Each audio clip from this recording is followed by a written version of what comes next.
Hello, what's up mga kabomba? Nandito tayo ngayon sa JC Ledworks para magpa-remap ng ating ECU.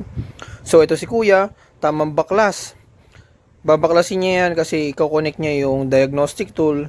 So bago mag-proceed tayo sa ECU remapping, kailangan wala muna tayong errors, kaya ida-diagnose muna natin yan, guys. So yan, kinonect naman ni Kuya, wala namang errors. So proceed tayo sa ECU remapping. Ito guys, pinapaliwanag ng mekano natin. 1,200 ang stock RPM. Pag na-remap na to, magiging 1,500. So, more RPM, more gas. Pero lalakas ang power ng ating makina. So, si Sir JC ang mag-re-remap niya ng ECU natin. So, kasi siya yung nakakaalam yan. Siya yung specialty niya yan eh. So guys, ang pinakabinigay niya sa akin na limit is hanggang 10,500. Kasi pag nag 11,000 is mainit na daw sa makina, baka sumabog na daw yung makina. So, kailangan meron pa rin talagang limit ang remapping natin. Pero, sabi nga nila, lalakas ang power, lalakas din sa gasolina.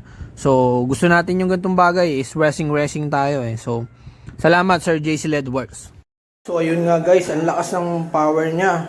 Maliban sa nakapanggilid, naka-ECU remap, talagang ang lakas din sa gasolina.